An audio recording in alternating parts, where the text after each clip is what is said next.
Okay, cool. Well, hello, everybody, and thank you for joining. Logan, thank you for being here. Brian, who's walking out the door, thank you for joining briefly, as well as Nina, Wayne, Jared, and Lori. Welcome to the October Klamath Film member meeting. We'll see if some more folks show up for us, but hopefully everyone's doing great. Thank you for joining us on a Thursday evening. So we do these meetings once a month, except we didn't do one in September because that was the film festival. It's just a networking opportunity, chance to meet fellow creatives and film fans, talk about things that have been going on film related in our region. And there's a lot that's been going on. And tonight's guest is going to be Ray Robison, who is a familiar friend with us. He's been in the film festival many years. He's shot one of his short films here in Klamath Falls. And this year he won our award for Best Southern Short Film. So he'll be joining us in a few minutes. But first, I got a few things that I wanted to run through with everybody. And first off is a review of the Klamath Independent Film Festival. First of all, can everybody hear me okay? Just checking. It's kind of loud in here. Yeah, you sound great. Okay, great. Well, wonderful. So the 11th annual Klamath Independent Film Festival was September 22nd to the 24th at the Ragland. We showed the most films we have ever shown at the festival, so much so that we actually had to have an additional online exclusive category for films we didn't have the heart to cut, but could not shoehorn into the schedule. And so we showed a ton of great films. We also live streamed everything we did on stage, which you can see there, incorporated in Zoom calls into the on-stage presentation, and everything was also available on demand. We also had a birthday. One of our filmmakers, that's Will Kristen, actually joined us for his birthday. And so at our Saturday night after party at the Martini Bar, he got a little slice of cake as well. We had just shown his film Finding Groovopolis. And we had a bunch of filmmakers travel to Klamath once again, which was wonderful. We are the only film festival around that exclusively shows made in Oregon stuff. So it's always great to be able to network with people. Hello, John. Hello, Anthony. Thank you for being here. Good timing. I was just going through a quick review of KIF. There are our awards that we had made by the Southern Cascade Woodcrafters Guild this year. They went all out this year. Almost every category, we had at least 2 trophies. So the filmmakers absolutely loved them once again. And this is something that I attended the Portland Film Festival last week. And filmmakers in Portland were talking about our awards. So word about this has spread quite a bit, and it's kind of become our calling card. So it's wonderful to continue that partnership with the Southern Cascade Woodcrafters Guild to be able to get these amazing trophies.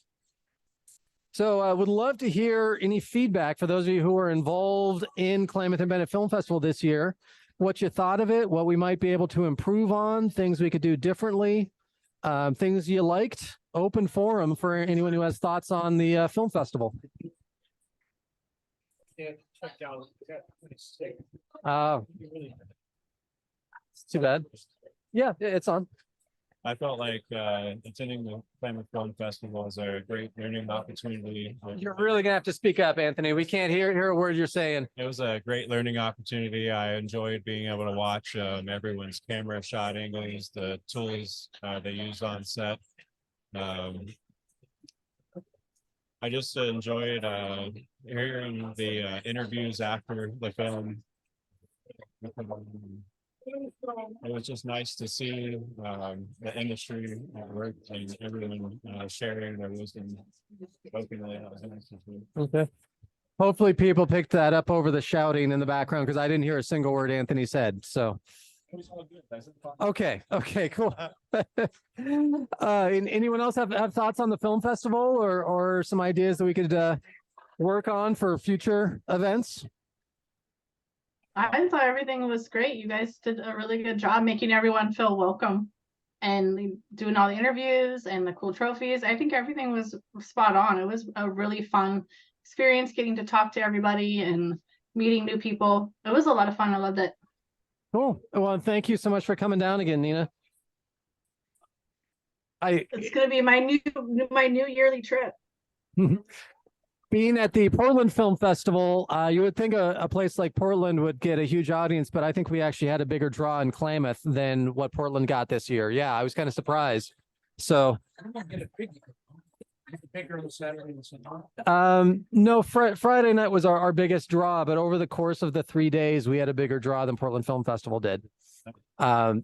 They were also running 3 theaters though, so it was a little scattered, whereas we had one central location for everything that we were doing. So anybody else? Lori and Wayne, your thoughts on the film fest, or things you think we might be able to improve on, or what you liked? I liked watching Duplicity on the big screen.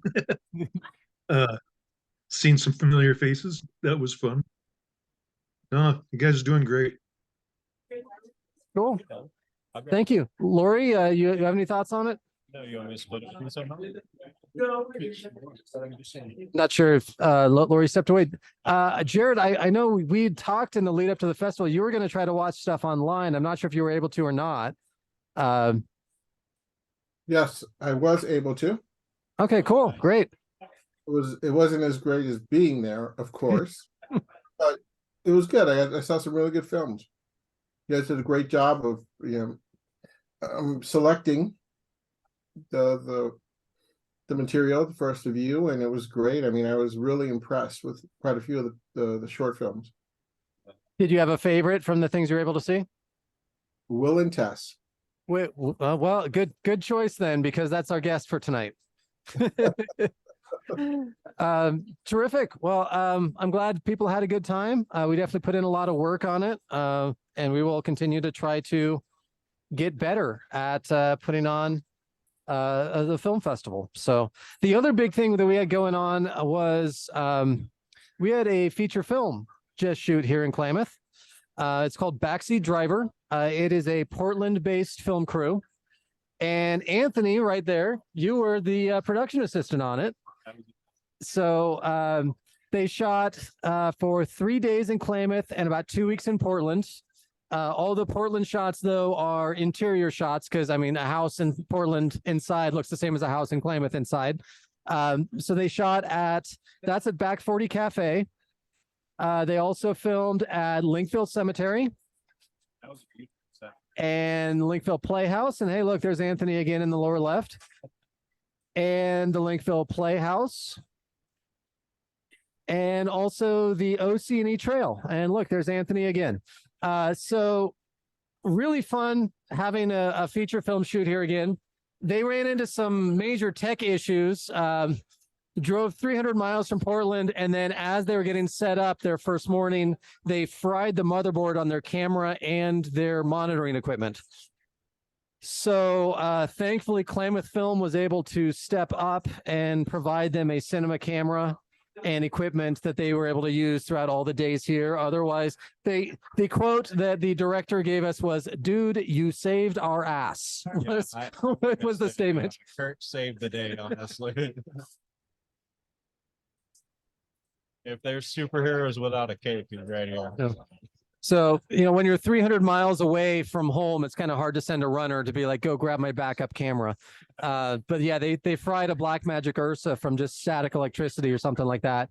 And thankfully, we happen to have one Blackmagic camera that was not checked out, along with lenses and a monitoring system. So some stuff we did have checked out for production going on in Medford, but they were still able to get done what they needed to. So they shot the OC&E Trail Caboose. They shot at Back 40 Cafe, Linkville Pioneer Cemetery, Linkville Playhouse. And the big day was Wednesday at the cemetery and the Playhouse. We had probably maybe about 15 extras, Anthony, throughout the entire day, from 7 in the morning until almost 7 p.m. at night, including a bunch of students from Klamath Union High School. That was amazing. Got permission and class credit to skip the day from school and instead be a part of the film production. So that was really wonderful that they were able to do that. Even though it was a super long day for the crew and for the extras, they stayed entertained, they stayed engaged, they were a huge help, they were cooperative. Just everyone did their job really well, and the production crew was incredibly thankful. In fact, some people might have noticed that there was an article in the Herald and News just recently front page, Lights, Camera, Klamath, which is all about the filming of Backseat Driver. And Roland, the director, was very forthcoming in his experiences elsewhere, and said that he'd never been in a community that was as welcoming and open as Klamath Falls, in terms of businesses opening their doors to let them come film, and local community and people going out of their way to help out just for the general enthusiasm of film production happening in the area. So to hear that, I mean, we know the efforts that we give internally, but it's also the community needs to play a part too. So to hear that back was really, really wonderful. So I know no one on the Zoom side was a part of it, but Anthony, you were a part of the film.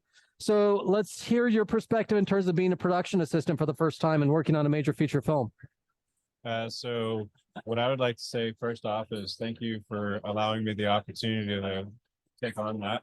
And what I'd like to share is each day was a blessing. Every minute I was there, and I was learning the entire time. It was literally 12 hours of education every day.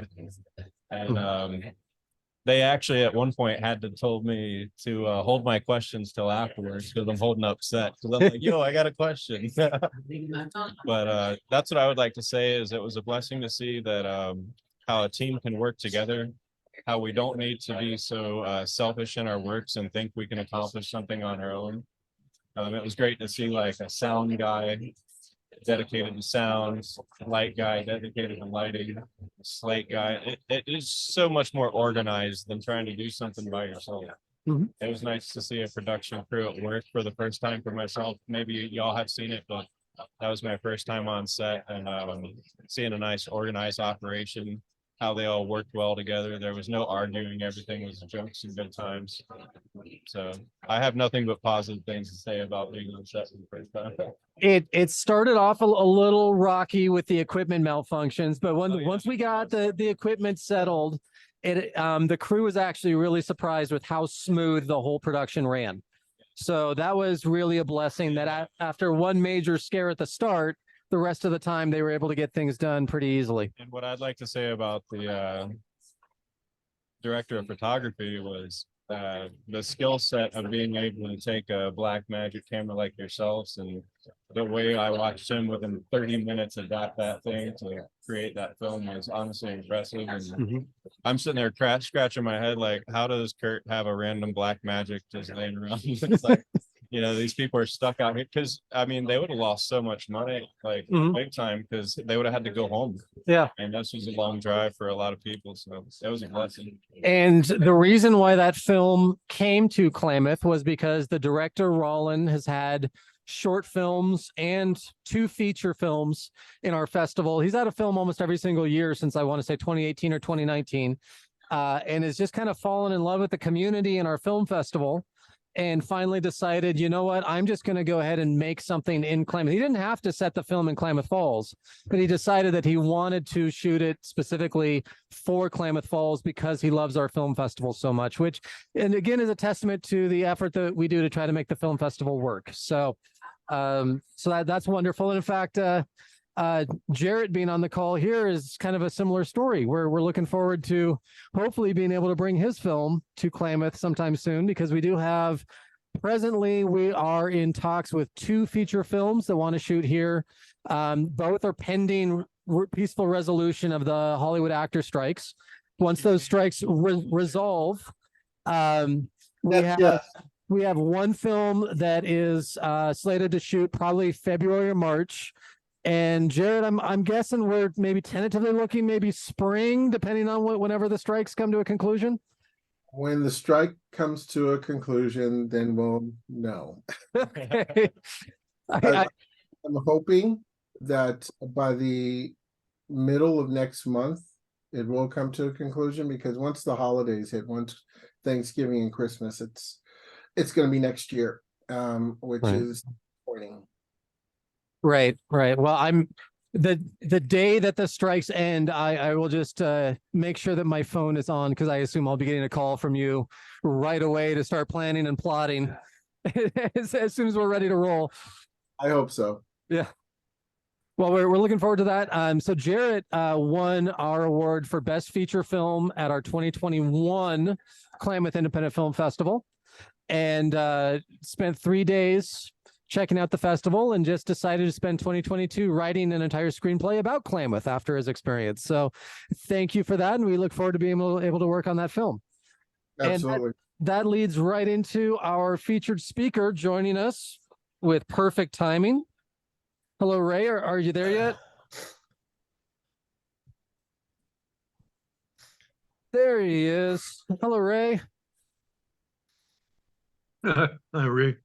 Can you hear us okay, Ray? I can. Let's see. I guess I'm not muted, so you should be able to hear me. Is that true? Yes. Yeah. We were just talking about films being shot here in Klamath, and that's something you would know a thing or two about, because you did have a film that you shot here called The Private Dance that was in our film festival. But thank you so much for joining us, Ray. We always start once our guest gets here with introductions, so Okay. that you can get a sense of who we all are, though I think you know most people on here.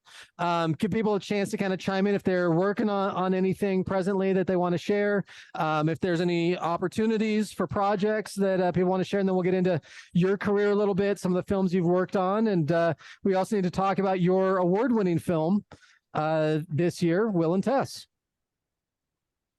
Okay, sounds good. Cool. So first of all, hi, everybody. I'm Kurt Libke. I'm the board chair of Klamath Film. I'm also a filmmaker, and my day job is videographer for Klamath Community College. I'm also a commercial drone pilot for aerial and underwater. So, Anthony? My name's Anthony Lee Thornton. I have a film production company based here in Klamath Falls. Here recently, this past week, an update, I rented a small studio. It's like 10 by 12. Anyone's welcome to stop by. I'm mainly setting it up for audio. It'll be sound, mainly built for sound. Cool. You flip the mic over and give John a chance to introduce himself. I'm John Skedstad, just starting to get to be a long time film member now. Still working on trying to get my first film done, but we got a good idea, and hopefully be in the cyberpunk type of genre. And Logan? Hi everyone, I am Logan. I just moved here 2 months ago from Tennessee, and this is only my second meeting here, and I'm just excited to be here. I'm excited to meet people and hopefully get involved.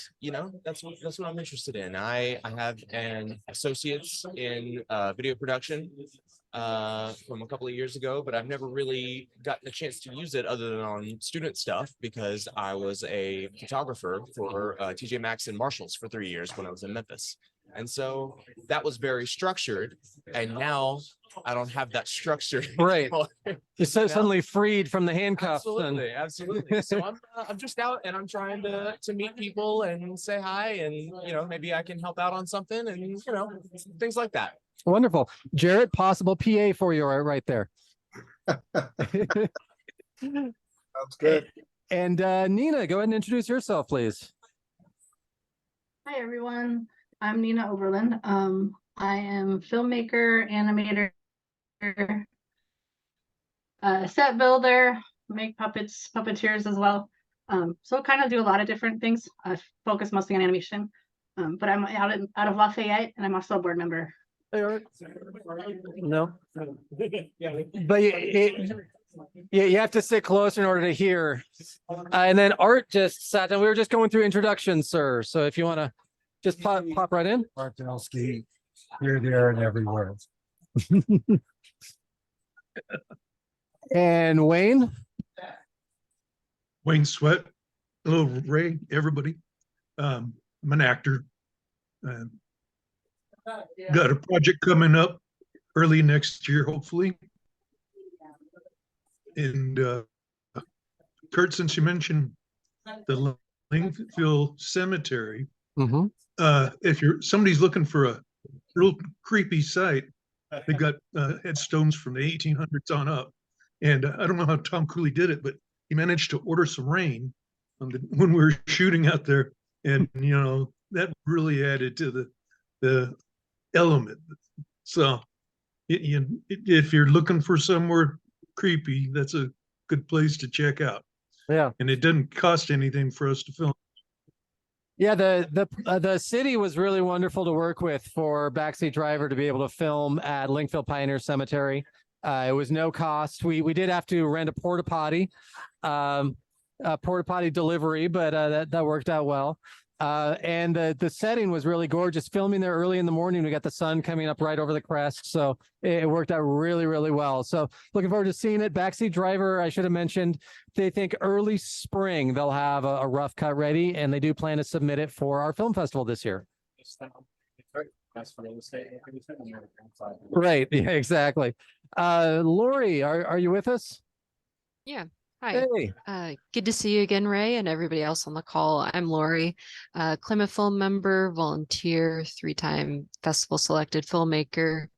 Yeah, had Squirrely Showdown in the last KIF, which was a really fun short film. Terrific. Oh, and Nina had a quick comment as well. There's an upcoming documentary from Salem, The Divergent Gift Unboxing Autism. He'd be a good one to reach out for the film festival. Fantastic. Thank you. Yeah. If people know of films being made in Oregon that match our qualifications, we are always proactively soliciting submissions for the film festival. So submissions open February 1st and close June 1st. I was just up at Portland Film Festival and found probably 10 films there. Cassidy, our executive director, participated with Bend Film Fest and was also finding possible films to solicit from there. So we're always looking for connections to Oregon filmmakers for the film festival. And then speaking of, Jarrett joining us from Eugene has been a filmmaker in our film festival as well. Why don't you introduce yourself, sir? Hey guys, I'm Jared Bryant, writer-director up in Eugene, Oregon. I've lived here for 17 years now. Moved here from Southern California. I was a television writer down there as well as screenwriter and so forth. And, just moved here with my kids, young kids, and they grew up. And once they grew up, I decided to get back into writing and directing a film. And my film Maxie screened at the festival back in 2021. And ever since then, Kurt and I have had a really tight relationship, and I appreciate it. Yeah. I had a chance to, sorry. Yeah. I had the opportunity to watch your film, and I don't know if anyone could ever picture Eugene as perfect as that, because I spent time living there, and that is Eugene. Well, Anthony, I grew up in Eugene, so I knew just about every single square inch that that Jarrett used on that film, which made me stop and think, like, really, we're gonna have homeless meth heads representing my hometown, right? Like, great. One more thing. Yeah. One more thing before I go. Ray, that was short film. I really, really enjoyed it, and it was heartfelt, and I applaud you for the work you did. Thank you very much. So and I'm wondering if I've seen Maxie, honestly, because I've been coming to the film festival so many years, and I'm going to try to look that up, or maybe you can send me a link, and that way I don't have to look it up. Well, Ray, 2021 was, let's see here, did you have the private dance or the trunk in the festival in 2021?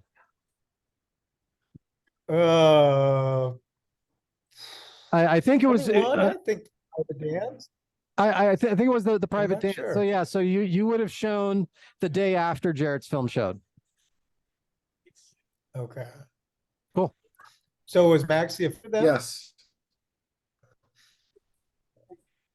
So letting Kurt kind of run things here, but I am kind of curious because you are from Eugene, and you've been there 17 years, Jarrett. Are you involved with Mopan? Are you familiar with them?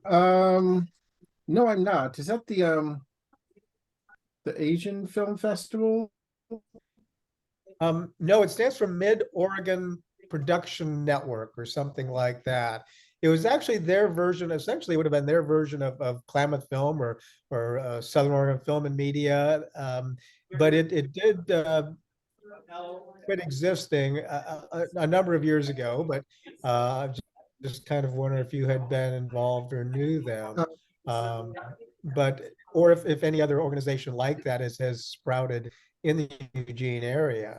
Well, there's a couple little film festivals that are popping up. And I think there's a horror film festival, 72-hour horror film festival, as well as I think the Lane County filmmakers are plotting and planning for a short film festival. That's all I know. But I am familiar with the old Eugene Film Festival that was here, what, 10 years ago or so. I remember going to it, and they're now defunct as well. Okay. It's tough. It's really tough, as you know, Kurt. Well, I met with some folks back in August or July when I was back home in Eugene for a couple days that are trying to revive the Eugene Film Festival. They're friend of Klamath Film and a good buddy, Taylor Morden, along with Catherine Wilson, and they've organized a 501c3. I'm blanking on the director's name. I want to say Patrick, maybe. But anyway, I sat down with them. We had an extensive talk, and they're basically using Klamath Film and the Klamath Independent Film Festival as a blueprint for them to revive the Eugene Film Festival and bring it back. And they want to make it a Northwest festival that covers Idaho, Washington, and Oregon film submissions. Right. Okay. There you go. Well, So there was with another all, one in Eugene years ago called DIVA, which stood for Downtown Initiative for the Visual Arts. We ever hear of that one? No, never heard of that one either. I don't know how long they existed. That was I remember them because that was the first one I ever won any prize money from a film festival. And there haven't been many of those, I can tell you that, till recently. But anyway. Yeah. That was the first time I was just won gonna prize say money. you just got a nice big fat check from us, so don't Where- complain. You always remember your first time, right? That would be in Eugene. Where do you live now? Right. I live in Medford, just over the hill, and honestly, I thought about driving over because it isn't that far of a drive, and I don't think the roads have gotten very bad yet. But just some other things going on, and with Halloween coming, I thought, well, I need to stick around. So yeah, not far away, and so fortunate to be as close as I am to Klamath because it is a great location for filming. Well, thank you for saying that, Ray. And before we delve into kind of your career and some of the work, I want to make sure it's open and available if anyone's been working on any projects or has any announcements or they know of any possible film work that's upcoming. Speak up by all means. Or if you've been working on something you want to share. I've just been doing a lot of short promotional videos for KCC, so that's not too exciting. Although I will say I just got back from the National Council for Marketing and Public Relations conference up in Hood River, which was the regional district for Alaska, Canada, Washington, Idaho, Montana, and Oregon.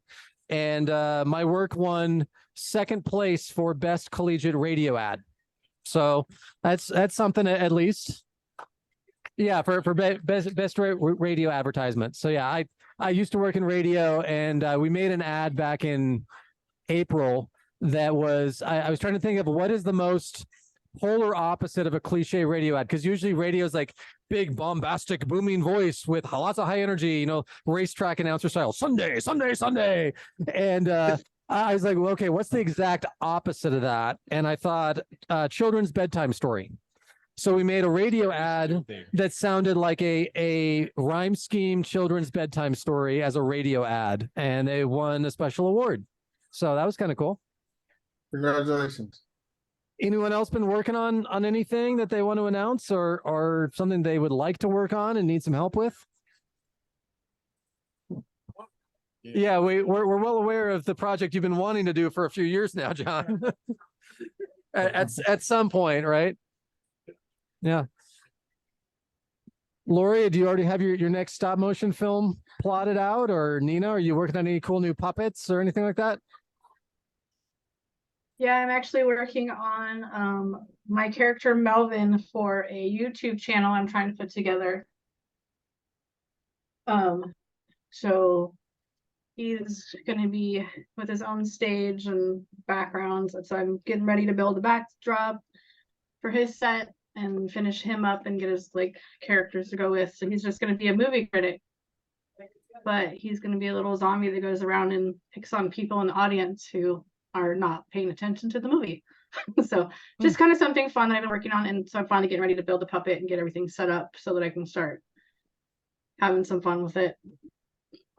Fantastic. I know Bowen showed up. He's off ordering food and a drink right now, but he was production assistant on a feature documentary that shot here earlier this year, all about, oh, well, here's Bowen right here, all about James Ivory. And that film was just announced that it is completed. So I'm hoping we'll be able to do a screening of it here, maybe sometime in 2024. So yeah. You want to chime in a little bit on that? Yeah, I mean, I can talk about a little bit of what the portion for Klamath was like, since I was there as a production assistant, and I helped with a lot of the film shoots that happened over the course of, it was about 5 or 6 days. Also, for the record for the meeting, hello, my name is Bowen Browder. I'm an actor based in the Klamath Falls area. Big storyteller, big filmmaker. I love to get involved however I can. And actually, specifically in this case, we spent about 5 or 6 days going to a lot of different locations around Klamath. We went to his cabin. We filmed at his cabin. We filmed at his childhood home. So down further in the Pacific Terrace area. Mm-hmm. So we got to check that out. We also got to show him what was it? It was a scene that I was trying to think of. They wanted to film him shopping at the supermarket, but that was they weren't able to get that cleared from Fred Meyer. But really across the whole board, they were all pros. It was a really smooth filmmaking experience, top to bottom. For the production, they got a lot of good shots of Klamath Falls. I think they really are, from the shots and things that I saw, I think they're going to really represent Klamath Falls and the community well. Terrific. So that film is done, should be premiering probably early 2024. And I'm hoping we'll either be able to incorporate it into the film festival or do a standalone screening of it at some point in Klamath. We should also add this year for the film festival, we added a 7th award Sunday night. We're now doing an annual James Ivory Award, which is a career legacy award. So profound impact on the film industry by an individual with Oregon roots. And so we'll do the James Ivory Award as part of our awards every year. And fittingly, we gave the James Ivory Award to James Ivory in the first year, because I mean, he's widely considered to be the most successful independent filmmaker of all time. And hey, he happened to grow up in Klamath Falls. So it makes too much sense not to give him the award. It was very sweet, though. He sent us an acceptance speech from his home in New York that was shot on a little teeny tiny cell phone video, which is kind of funny. This big prolific filmmaker, and he gave us a cell phone video that was about that big that you could barely make out on the big screen. Super compressed. Yes, yes, it was. I did. The irony was also not lost on me. Yeah. But he also said that he wished he could be there to present the award to whoever was getting it. I'm like, you got it. It's your award. That's why it says James Ivory in big bold letters right on the award. But anyway, he's off in Europe right now vacationing. 96 years old, 95, 96 years old, and just left for a European vacation. But as long as he's still around and kicking, we will have him involved in determining who is our annual James Ivory Award winner. And so next September, we will determine another person who has had a profound, impactful career in different aspects of the film industry, who has Oregon roots, as our next James Ivory Award winner. So anyone else have projects that they've been working on that they want to talk about or need help with before we delve into getting to know Ray? Well, I actually have a project coming up this January. Yes. It's still very much in its preliminary stages, and I can't share too much about it, but I'm working with director JT Seaton, director of The Haunted Baby Carriage from Hell. He was fantastic. He's a LGBTQ filmmaker from Portland, had an amazing, hilarious horror comedy film in our festival this year. So I'm working with him right now on another project, myself, and it's going to be a very small like shoot, just me and one other cast member. So again, don't want to share too many details because it's not mine. Is that shooting here, or are you going up to Portland for it? To in fact shoot as much as possible down here. Oh, Because, wonderful. yeah, JT really liked the area, really liked the festival, and said that as much as possible he set the film in Klamath Falls. It's becoming a familiar theme at this point between Jared and Ray and Roland. I'll And take the compliment. Yeah. Genre wise, it's still relating to horror, but this one is leaning much more into drama. So not so much comedy, everything played straight. So okay. Especially with once we get some other finalized details and we do some more of that pre-production work, I'm really excited to see how it turns out.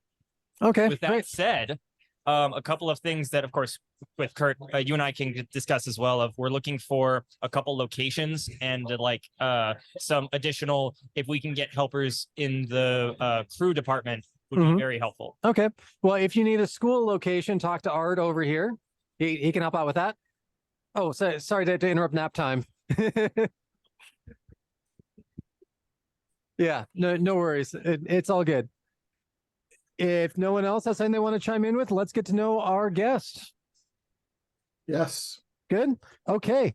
Ray Nomoto Robison. I hope I'm saying that correctly, sir. I know sorry. I know you're originally from Montana and you were a TV producer for many years and then retired and started making your own films. But give us the background on your career and what's got you to this point today. Well, not to take too long. I tell you, hearing about James Ivory, it's like, wow, I still have a lot of years left in me that I can be making films. If he's 96, man, there's some time there. But actually, from Montana, because that's where I landed my last year, my high school. My dad was in the Air Force, so we lived a lot of places. Montana did become home till we moved out to the coast. But when I was in Montana, I did go to art school, and then somebody said film, and when I thought of that as a career, is like, oh man, I want to do that. But it's not easy making a living as a filmmaker, as I'm sure all of you know. I ended up working at a TV station in Montana, and then primarily making TV commercials. Did a lot of those Sunday ads. And then got a job with KTVL Channel 10 in Medford. So we moved here and just really liked the area. I kind of discovered that I wasn't right for the big city, because after I did get my film degree, I blasted down to LA, and that lasted 48 hours and said, this isn't where I'm going to live. So went back to Montana, and it worked out pretty well. Getting jobs at TV stations, making TV commercials was a good way to make a living and learn more and continue forward. But I did after probably a couple decades of living in Medford, decided, I went to film school to make films, not to make TV commercials and marketing videos and all the other things that I've been doing.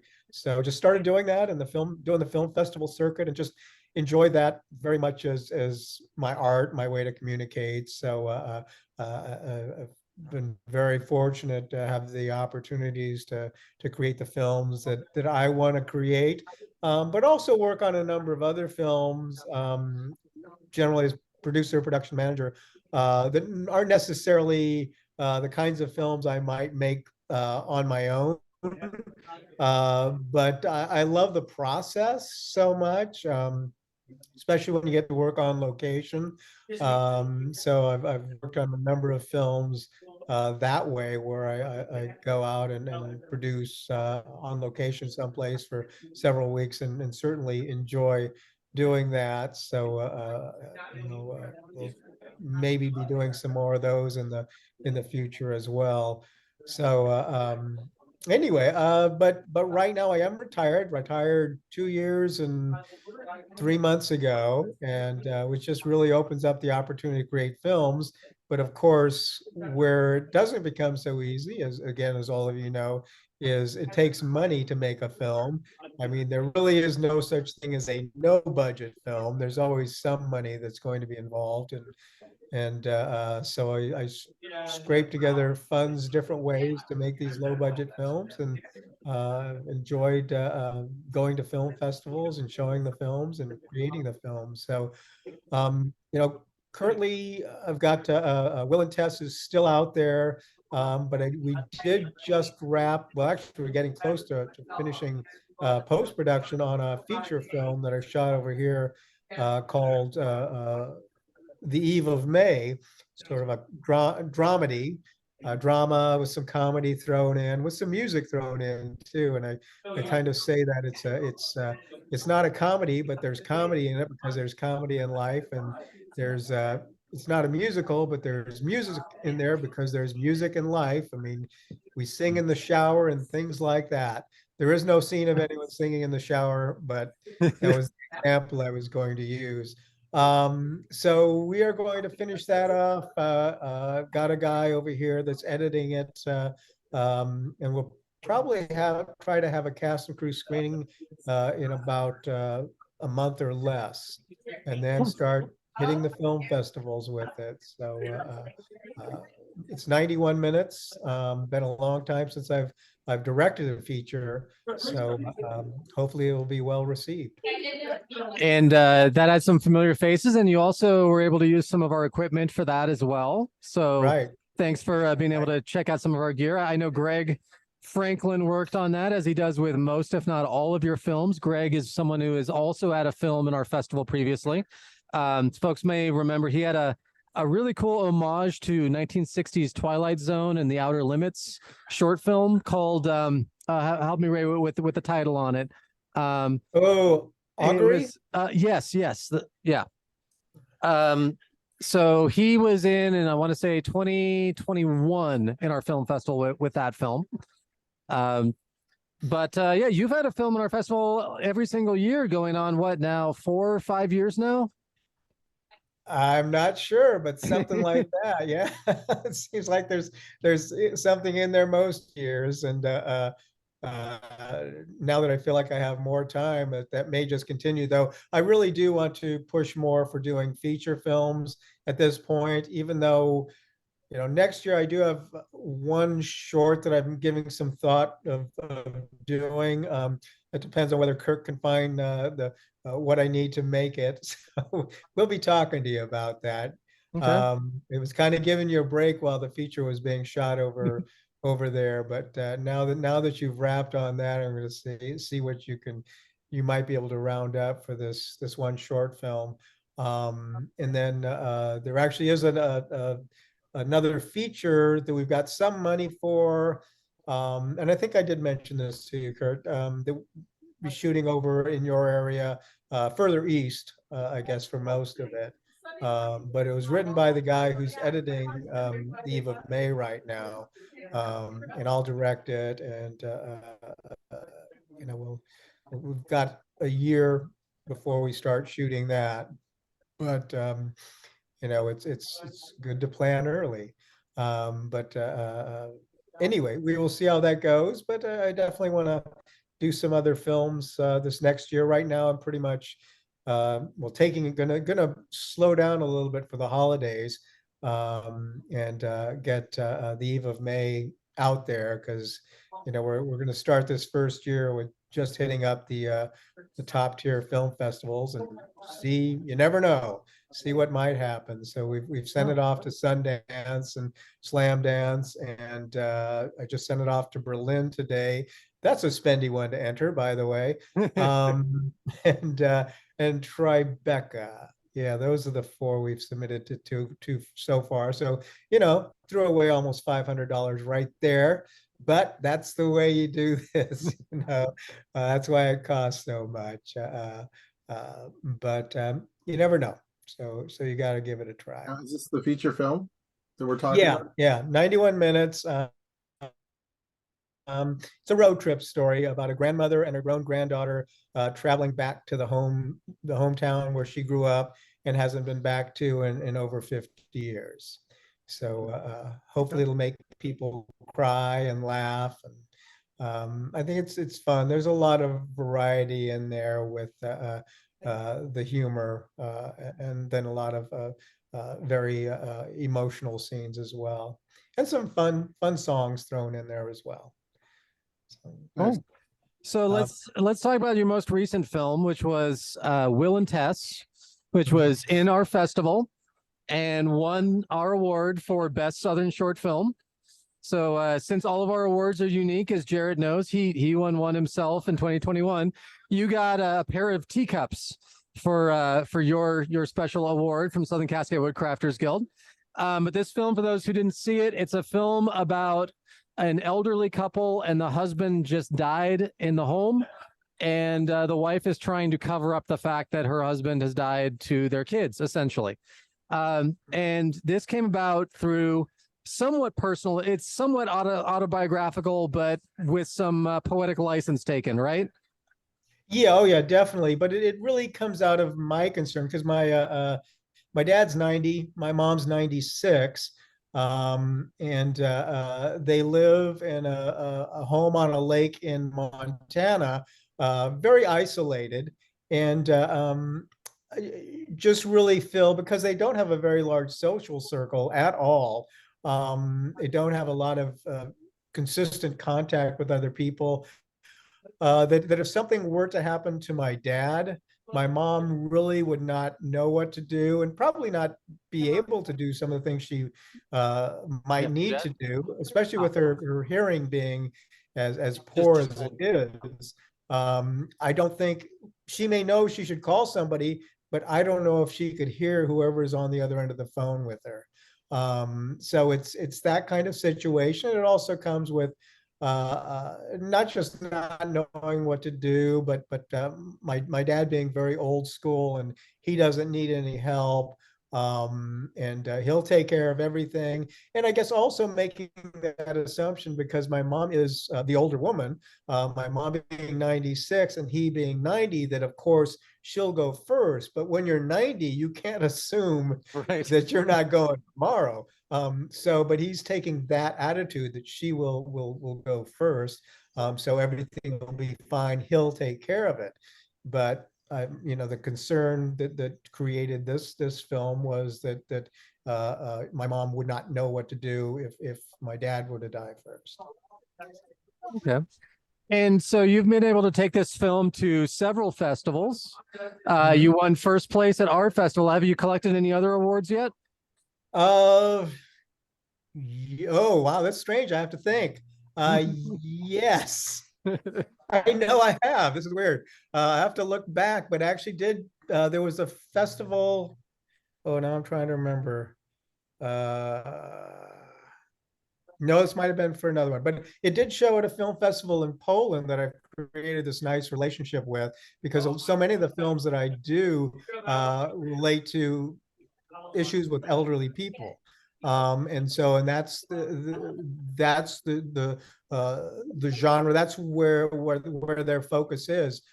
Same with a film festival in Korea, and I've screened it there. And there's a film festival in Canada, same kind of thing. So it's going to show up there as well this next year. But I'd have to check as far as any other wins. I think I've gotten something. I think gotten some prize money someplace. Yeah. It's nice to know in recent years there has been a little bit more prize money than there were for the first 10 years I was making films. So that's a nice problem to have because I know I've done it because I had to send certain information to foreign countries so that they could send prize money to this country.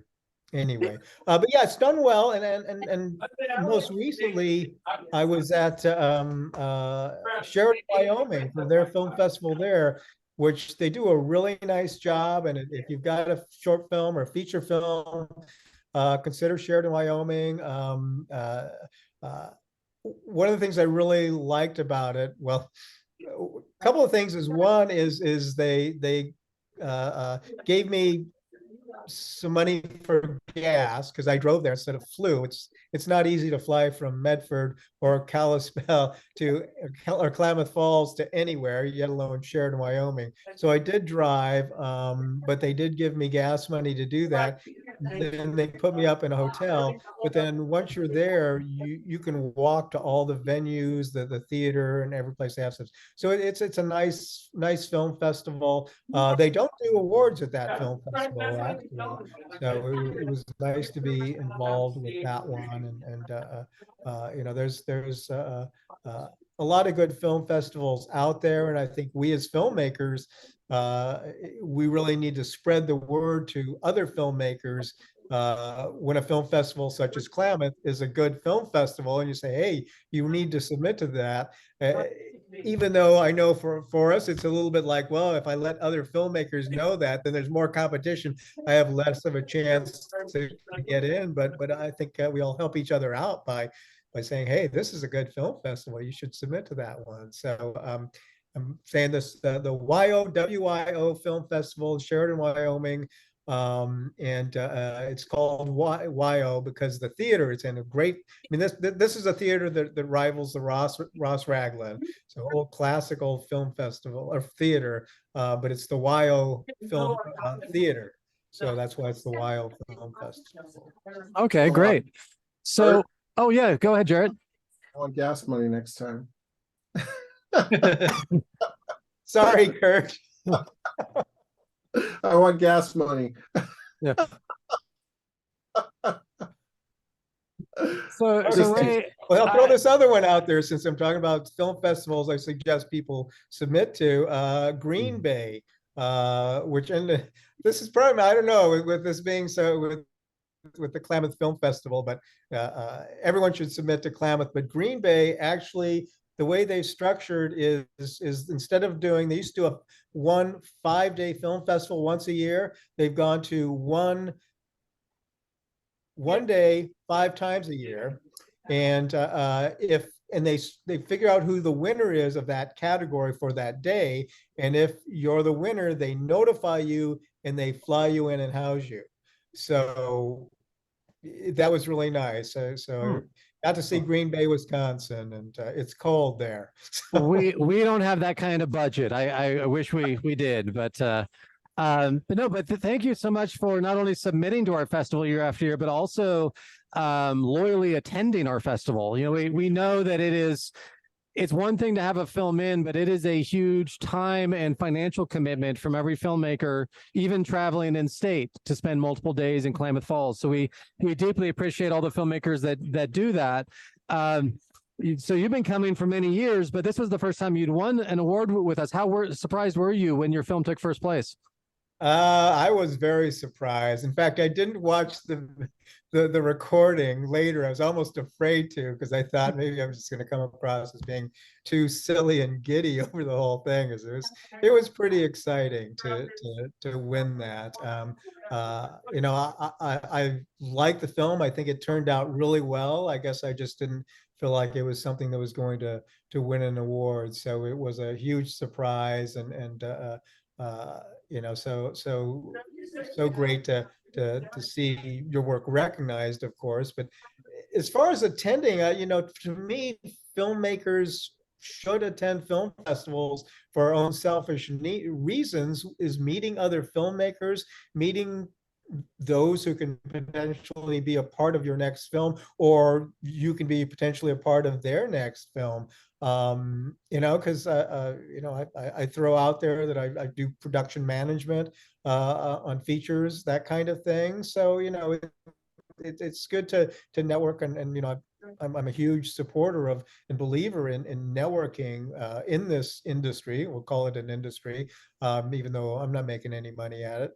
But you know, it is very beneficial for all of us here to be aware of who else is out there. And then someone there had mentioned JT. JT was my my housemate while I was staying for the festival, and it's great to get to know him. And I need to reconnect with him, but other potentials as there as well. So you know, it really is beneficial for me to attend film festivals and community as well. I honestly wish I would have had a little bit more time to meet some of the local actors. In fact, I think I may have even mentioned.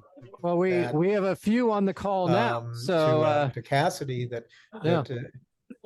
I know. That's it. A few things about your film.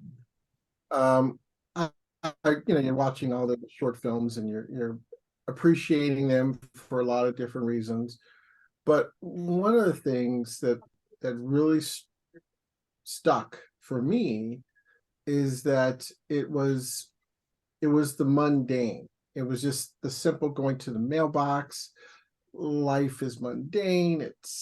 There's nothing unique or special about it, but the way you shot it intrigued me as to, okay, what is going on here? Why are we watching this?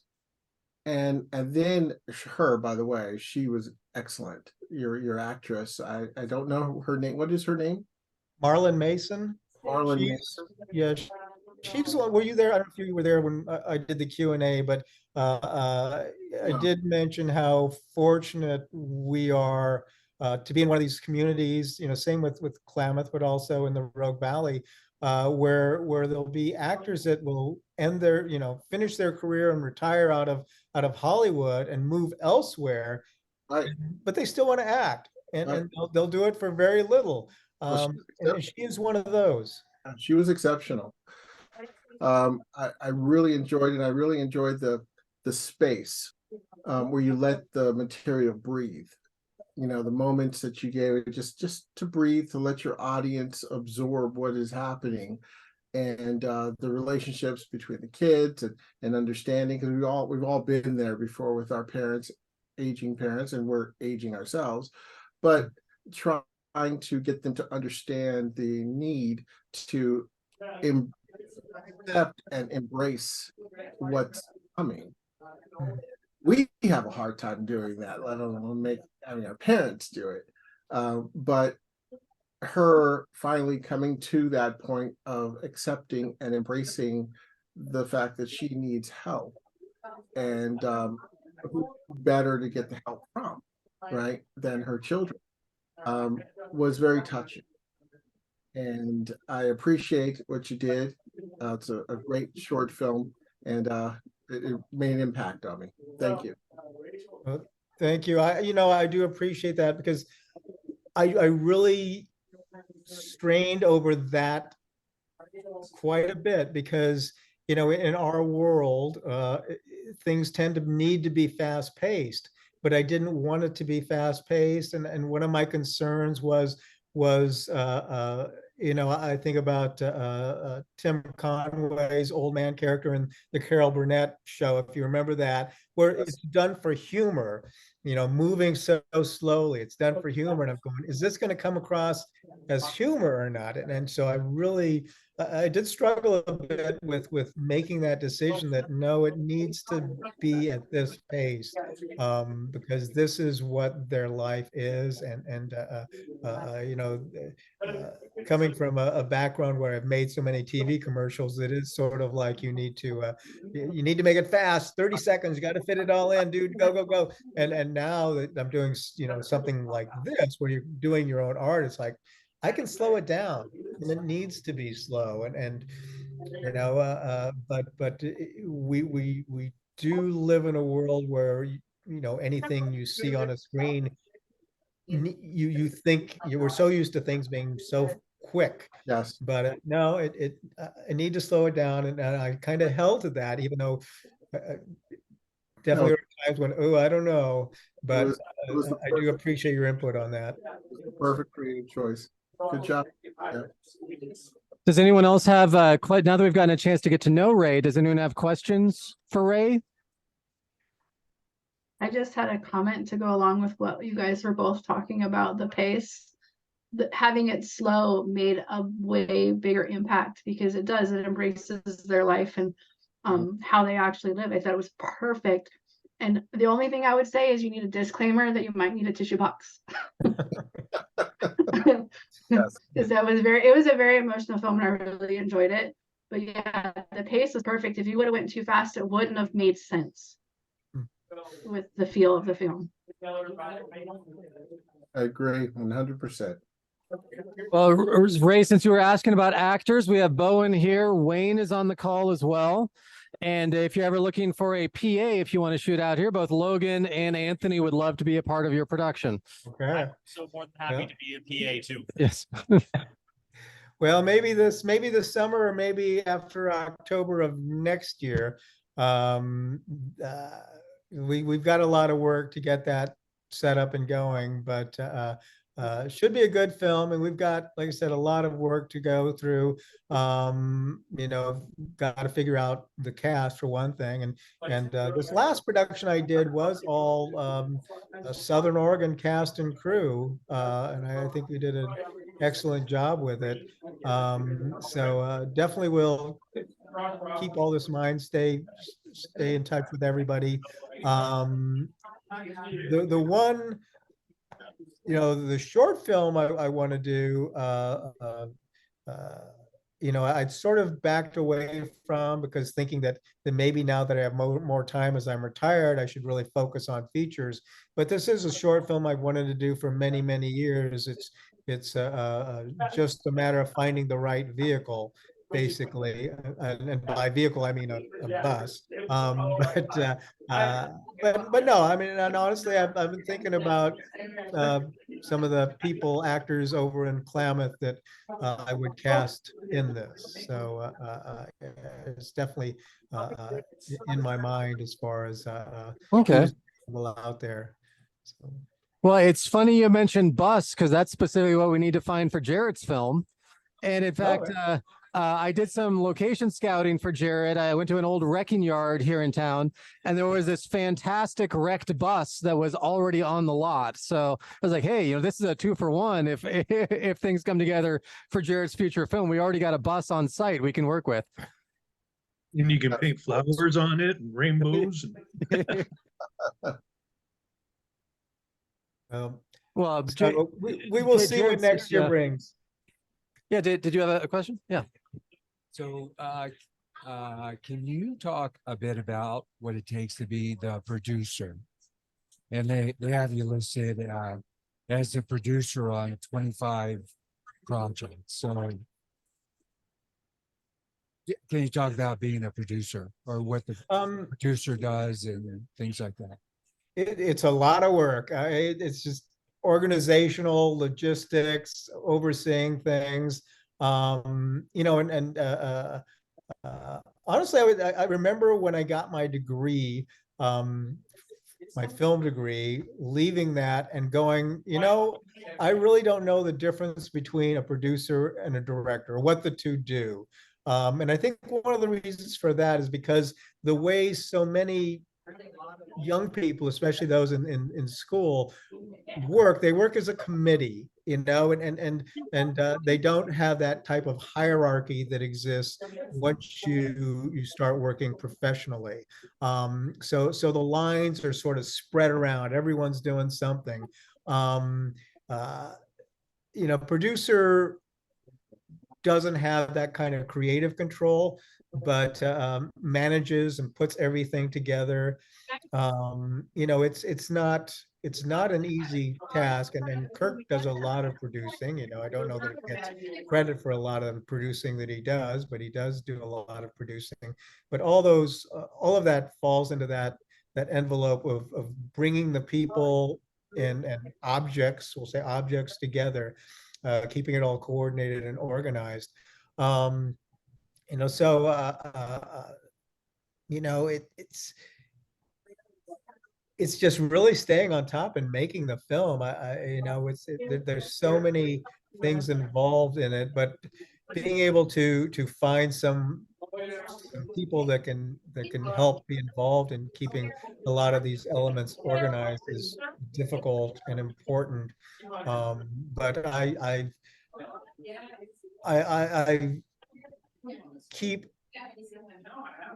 learn to keep things very organized, because you have to. You need to know who everyone is, what they do, how to get a hold of them, how best to get a hold of them. And that's been one of the things that's sort of shifted in the last several years, is that you could usually rely on email as a mode of communication, but now some people will never respond to email. So you used to be able to easily just do an email blast and everyone would get the word out.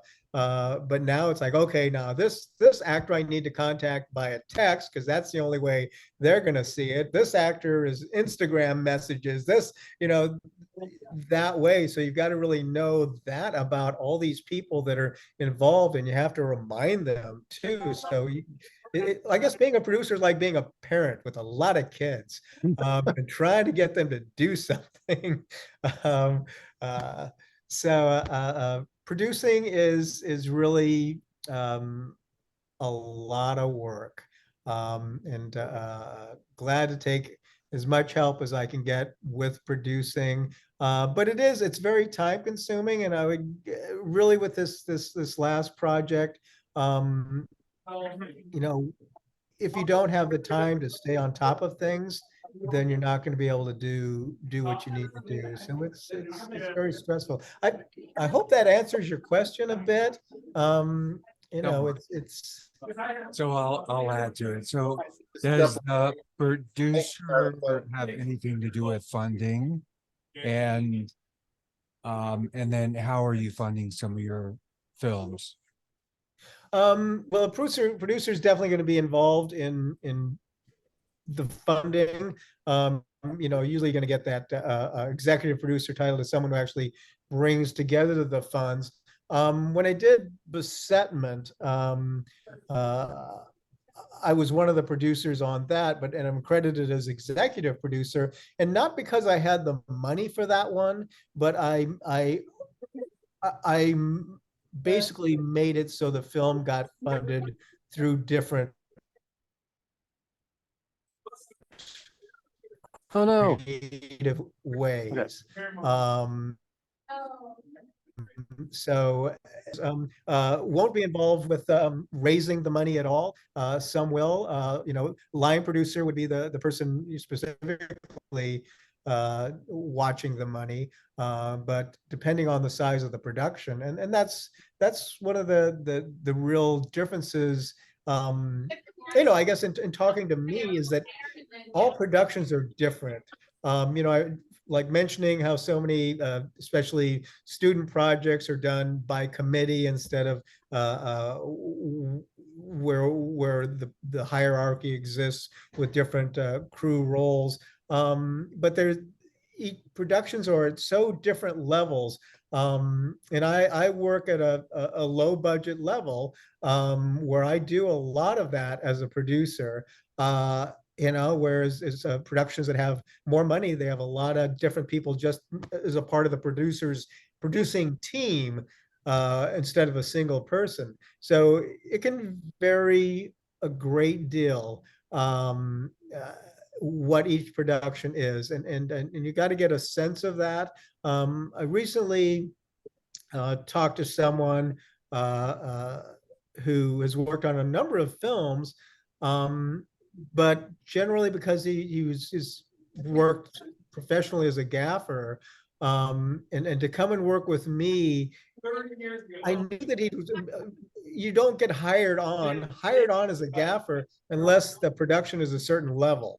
So I was kind of going, okay, you got to realize where the level of my production is, budget wise, organizationally wise. So a lot of that is going in and analyzing what the production is and how it's going to accomplish what it needs to accomplish with the budget that it has or doesn't have. And so often I don't have much money. I have used crowdfunding in the past. It has become more and more difficult because more and more people are crowdfunding. I think the first crowdfunding effort I made, we raised like 34,000. And ever since then, it's like less and less and less and become more difficult. So crowdfunding is difficult. This last feature, we did have a couple people step up to provide most of the funds, so that was really nice.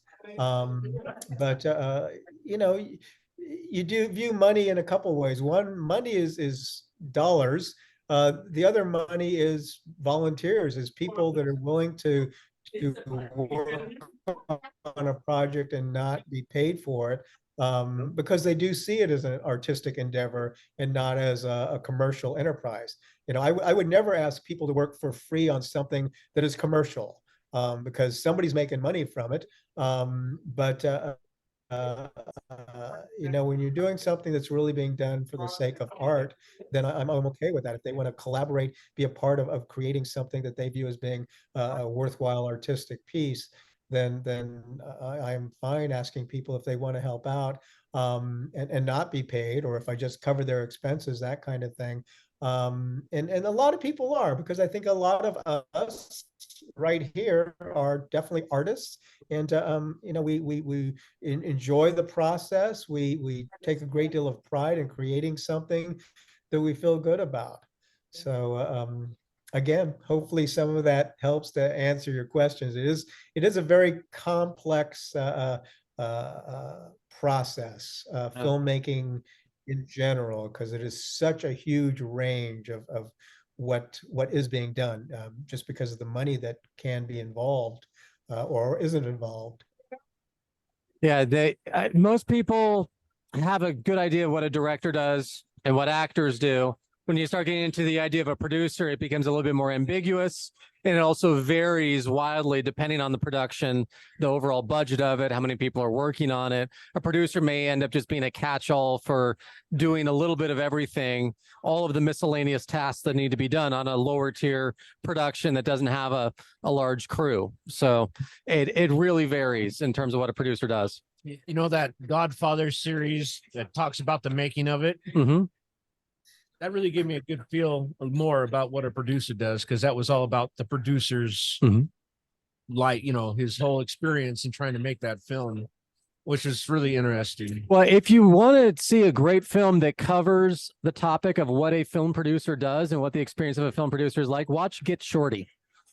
Get Shorty is a great example. It's a film about a film producer.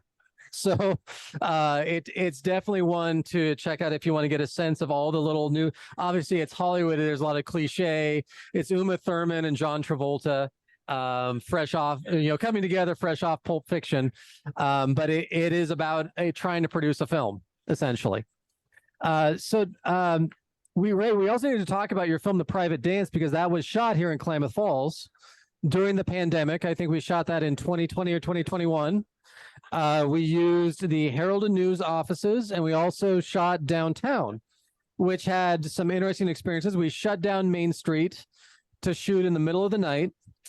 Right over by Sugarman's Corner was where we filmed, and so we had to put up notices around Palacio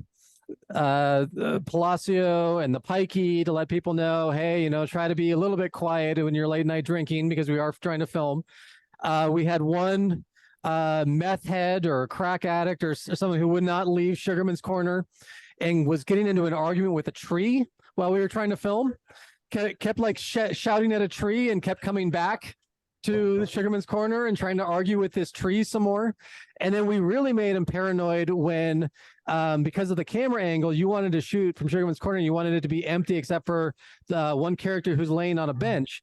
And so all of us who were in Sugarman's had to hide behind things. All of a sudden, this guy started freaking out, like, what are we hiding from? Why are we hiding? What's going on? We're like, dude, you're in the middle of a closed film set. Can you like go somewhere else?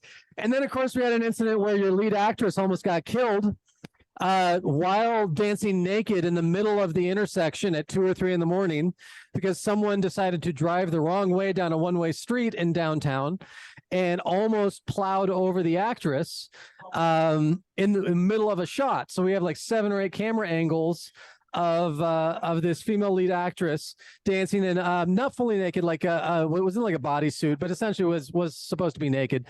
But you know, we're trying to film. I'm running a drone for it, and all of a sudden here comes this SUV flying by and misses her by about a foot.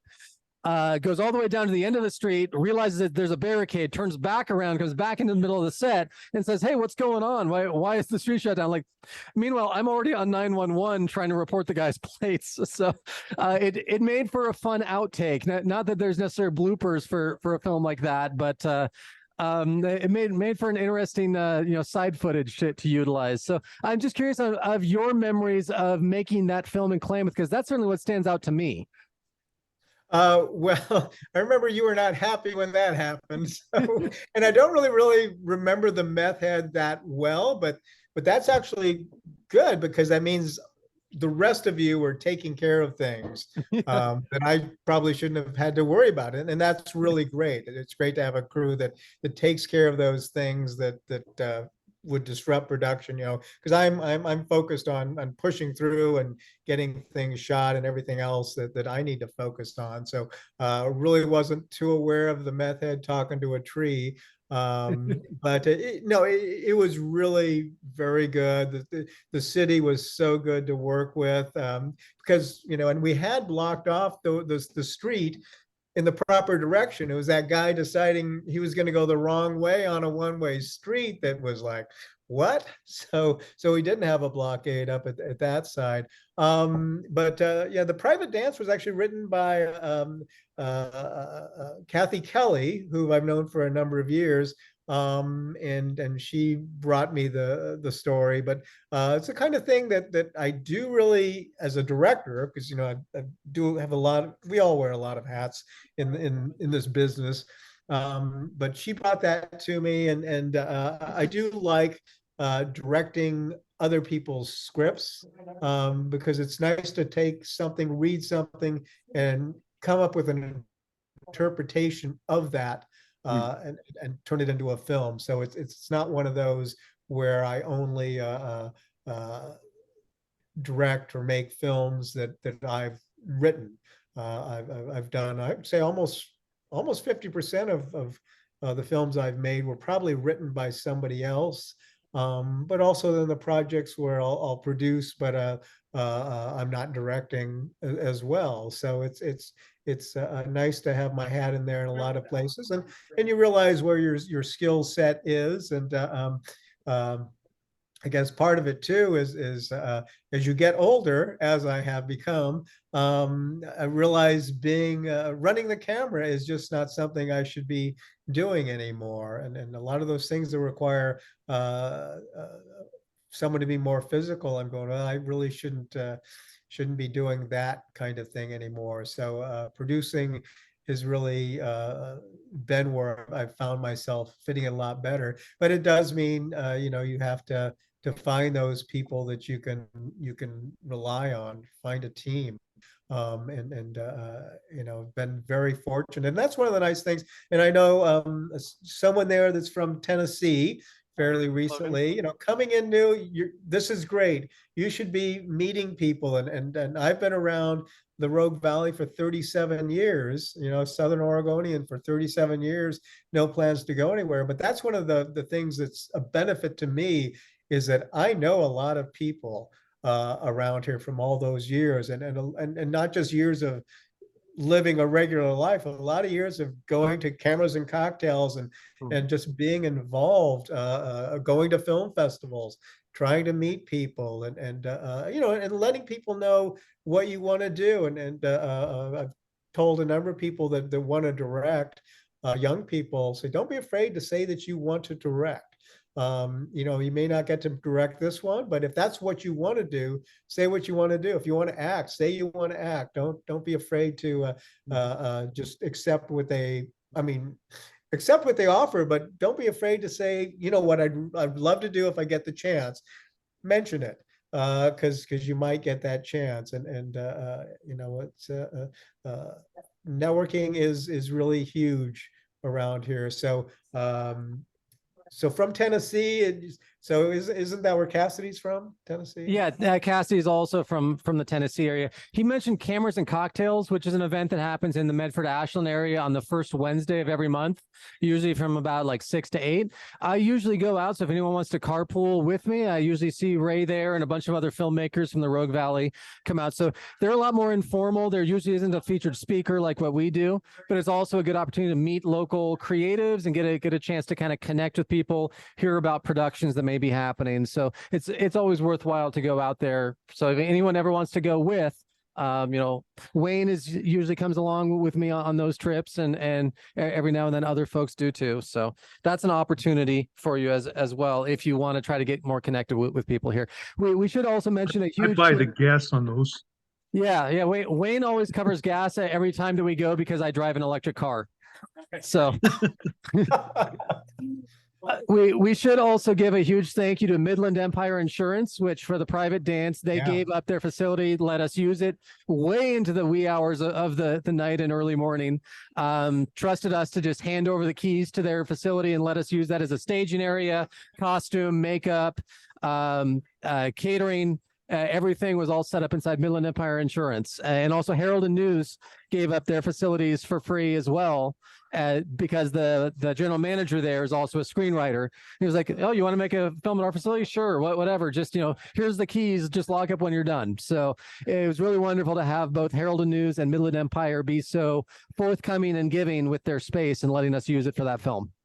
Yeah, and that's what's great about communities like Klamath Falls, where so many people are willing to help out. They really are, and they just love the idea of supporting filmmaking and not holding out their hand for cash as they, what you're going to see in bigger cities. So it really is very nice to be a filmmaker in Southern Oregon. I think there's a lot of benefits to it.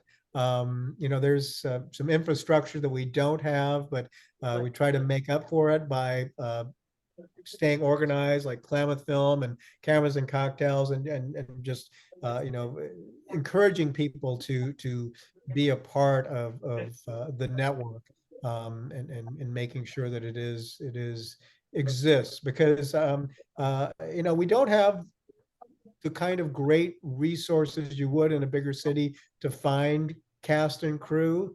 I draw a lot from when I'm casting from people I know. I recently had somebody mention they hadn't seen anything about the casting call or auditions, and I said, well, I didn't audition for this because I casted based on who I know already, and I know so many people that I can just do it that way. So not every production is going to go through a casting that's open for anyone to audition for. Sometimes it really is, you meet the filmmaker knows you got the role kind of thing. And I do a lot that way. And for this community, I think it works well. But again, my benefit is I've lived around here for 37 years. I know a lot of people. So I want to make sure everyone has a chance to ask a question if they want to. For those who haven't had a chance yet, Lori or Wayne or Logan, John, hey, Anthony, anyone want to chime in with a question for Ray here? I'm curious, Ray, with all your experience, if you could give advice to a younger version of yourself, what advice would that be? Well, I went through definitely ups and downs, because you go to film school, and it's not easy working your way in. And there were really times where it's like, yeah, why did I get a film degree? Why did I decide to go into this? I should have done something different. But it really has worked out. And I would say, the advice would be just to hold on, because if you do what you're passionate about, then it's worthwhile and you should be doing it. And obviously I have a real passion for this, or I wouldn't be continuing to do that. And there are probably some people out there that see film as a way to fame and fortune. It's not that. If you're doing it because you think you're going to be rich and famous, don't do it. You really got to go into it with the attitude that you're never going to be rich and famous. You do it because you love doing it. And if that's enough for you, continue on. Everybody walks out of the credits usually. Oh, yeah, you didn't. Oh, you can grab that mic that's way back there. Well, there's I would just say another that, mic back there. everybody usually walks out on the credits. of a film. They do. It's a bad habit we've gotten into. Actually, knowing what you just said, I'm working on this feature film, and I've asked the editor. I said I want a shorter version of the end credits for film festivals. If we put it out there, it's streaming, it's distributing, we'll let it run long. But I have had those situations where you as a filmmaker, if you're going, there's going to be a Q&A after the film.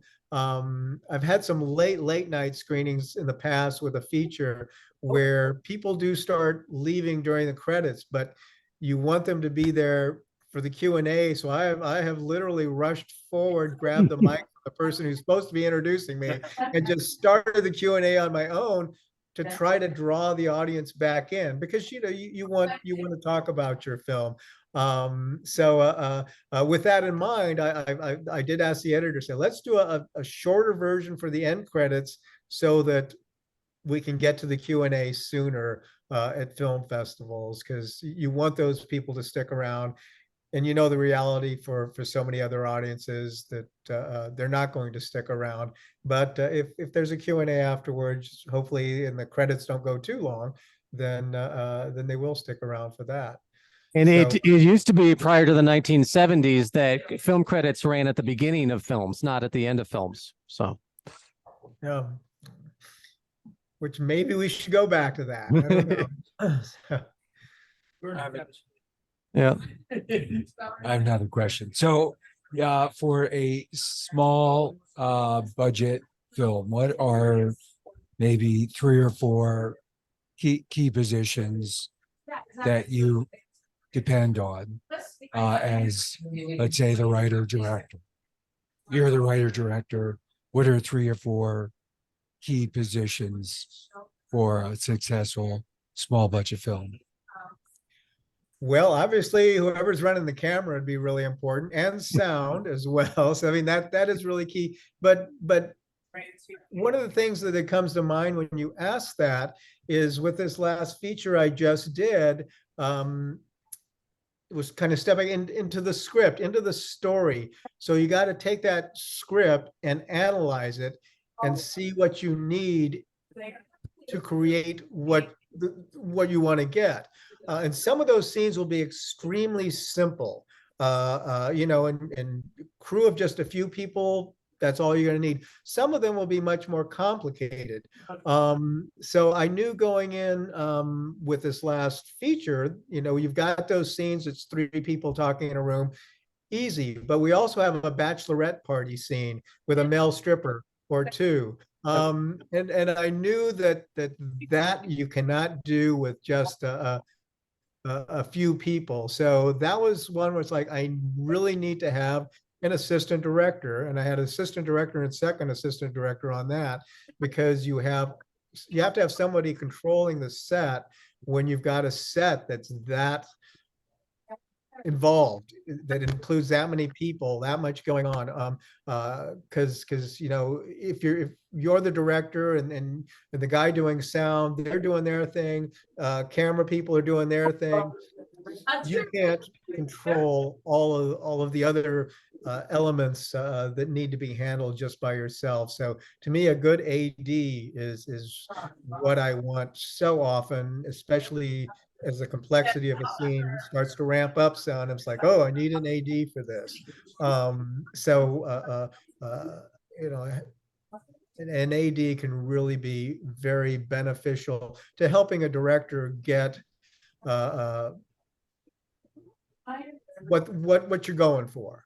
So I guess AD is what comes to mind, because I know I really pushed to make sure I had ADs for those scenes that I just needed in this last feature film. Because I knew it was going to be so important. Cool. Anyone else have questions for Ray? Chime in if there's something that you can think of that you want to ask him about. Otherwise, just Ray and I talking, and we do that plenty at Cameras and Cocktails. So which Got a I don't question. know if it's going to be on the first, because first Wednesday is November 1st, which is this coming Wednesday. And I just got a hold of, well, Gary Kaut responded and said that they don't have a location set up yet for that. So I'm not sure exactly what's going on there, if it'll be on the first, and if so, where. Generally, we try to have it on the very first Wednesday of the month, even first, but who knows, maybe. They've gotten into a bit of a habit lately of not announcing it until the day prior, though. So, Right, yeah, which isn't a good way to go, but. Wayne, it sounded like you had a question. Yeah, for Ray, there's been a considerable amount of talk about what do producers do. And from my understanding, depending on the production, there could be, 5 different producers, executive producer, co-producer, assistant producer, line producer, and just producer. And I'm wondering which one is the cat herder? Oh, well, that would be just the producer, I guess. The line producer really takes care of rounding up anything that involves money. So executive producer provides the money. Associate producer tends to be more of a title given for someone helping out. So, but the producer is the main person that keeps it running. Hopefully that explains Thank it. you. But yeah, it is interesting how you decide to divide things up, because like this one that we're doing, planning to do next October, east of Klamath Falls. The producer and I have met, and I really want him to be, the producer, and I would go ahead and be line producer on it. Meaning I would watch the budget and take care of all the spending of whatever little money we have. So, but it is where I definitely see that division. I know all the things he'll be doing, which will be a lot, and the parts of it that I will do. A fair amount of that falls on me, but there's also production management, which is part of the producing team, but production managers tend to come in closer to production and run things. Basically, an assistant director runs the set, and then there's this outer circle of everything that's going on, and that's the production manager runs that, and that's what I've done. So, for example, shooting on location, the cast and crew start arriving and we have their lodging, and it's like, as a production manager, I got to go, okay, you're staying here. And sometimes when you have cast and crew, because you don't need every cast member for the entire time you're filming, it's like, oh, they come in, then they go out. It's like, okay, you're in this room for these 3 days, and then when you leave, this guy comes in, and so you figure out, you juggle all of those kind of logistics. So production managers are also a part of that whole producing team. I saw one title for it, which I thought was very appropriate. It's the highest level crew member who has no creative input. So that's a production manager. But okay, that makes sense to me. So thank you. Well, thank you, Wayne.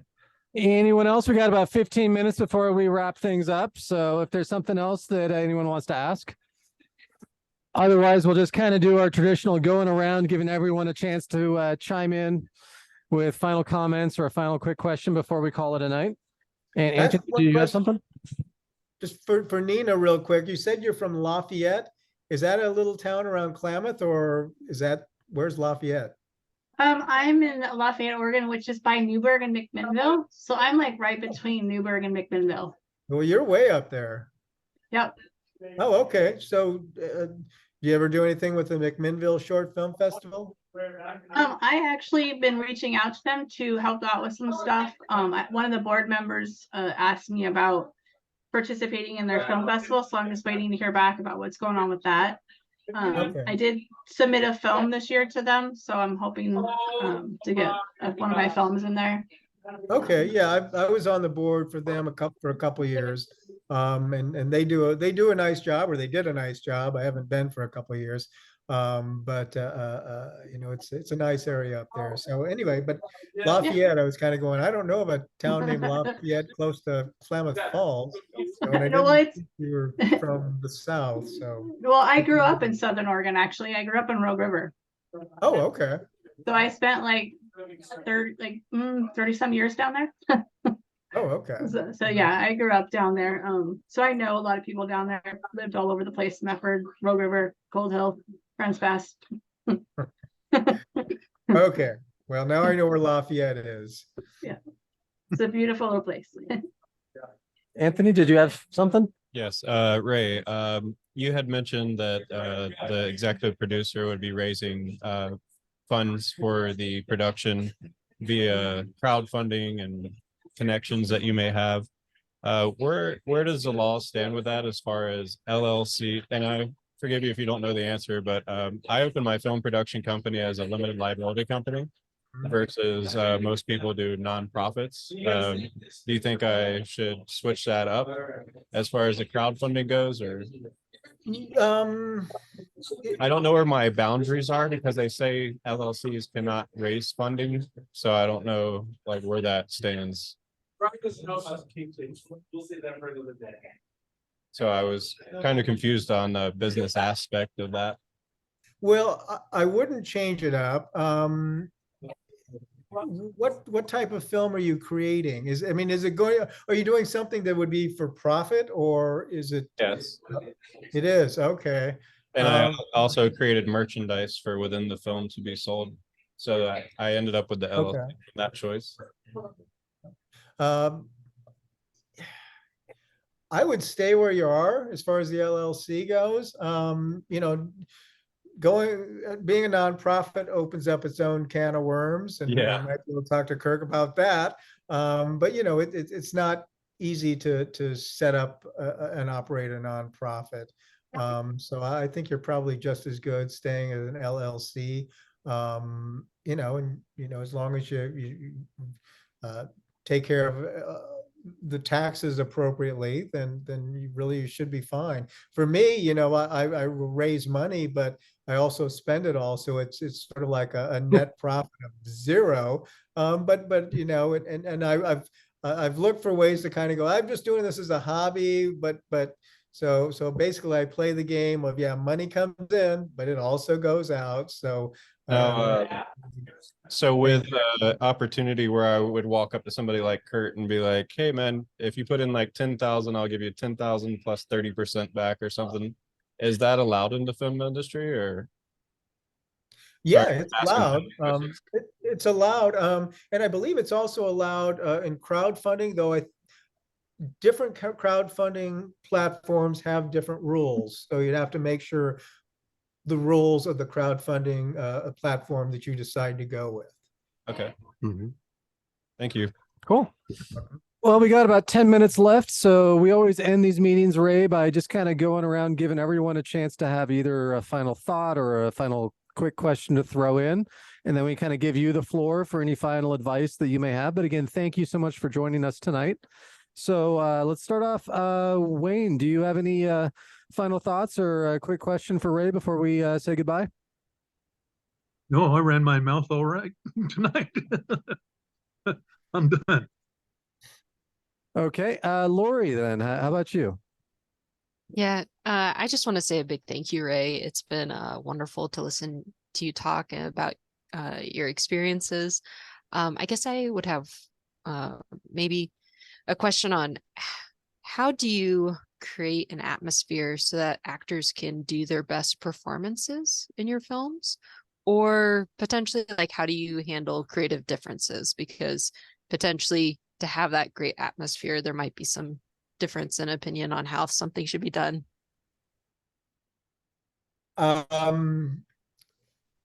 Well, creating an atmosphere, you know, I'm not an actor, which I know sometimes they say, oh, if you're going to be a good director, you need to act.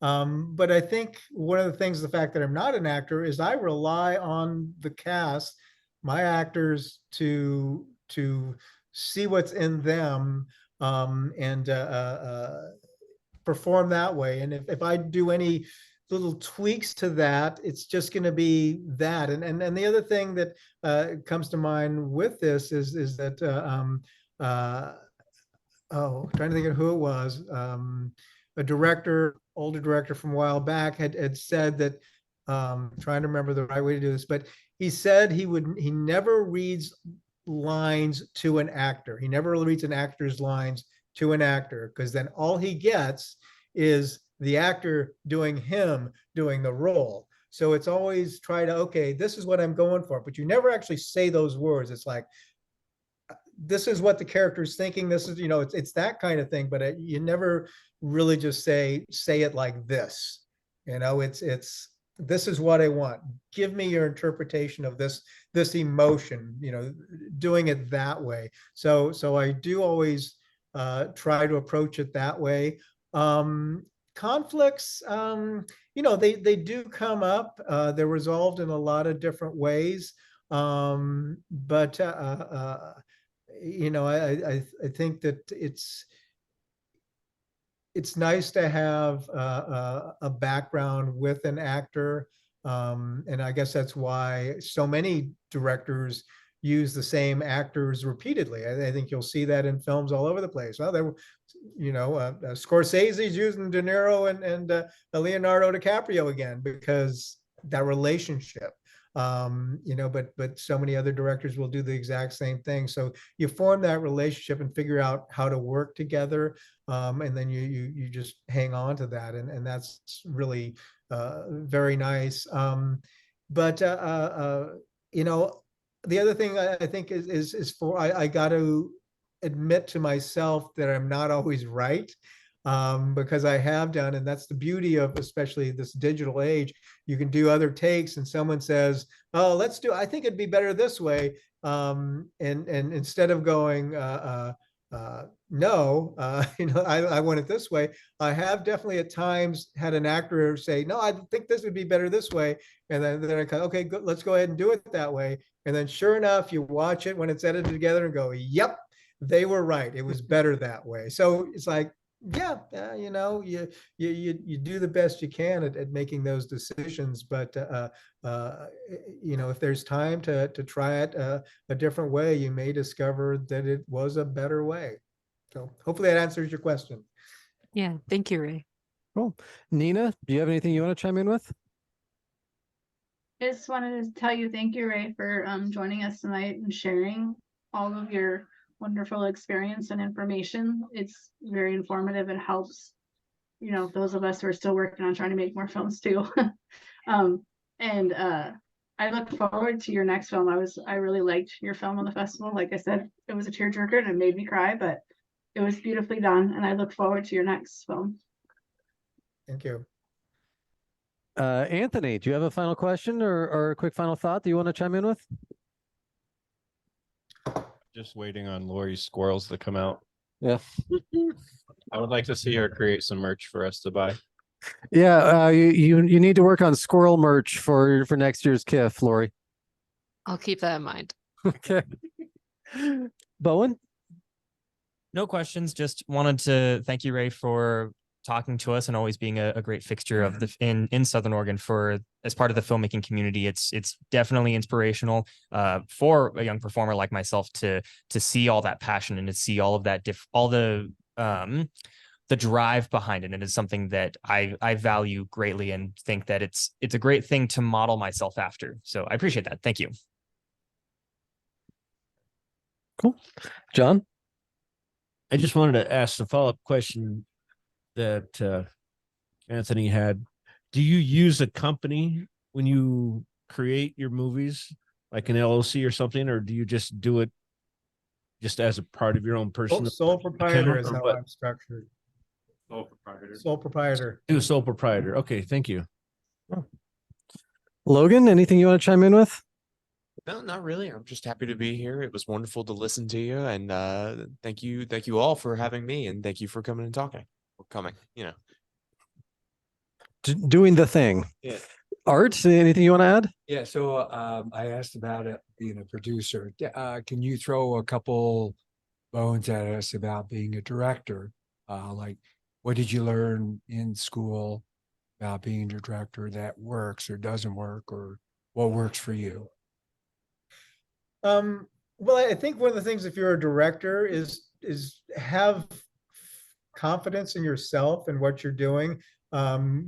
Going in with a vision is very important. I've seen times when someone who's directing doesn't really know what they're going after. You need to know what you're going for and go for that, but be flexible enough to shift it based on so many variables that can happen in the moment. So but you also have to have in your head the story and how it's going to work for the story.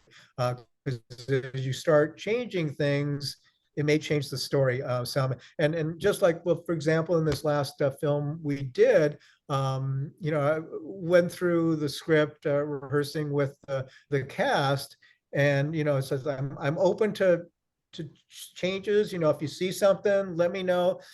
But once we get on set, I'm going to be resistant to changes in dialogue, because sometimes if you don't have a chance to really think about it, someone can say, hey, let's say it this way, wouldn't that be great? And at the moment it sounds great, and then later on you get back and you realize, oh, that doesn't work with the story, even though at the moment it seemed right.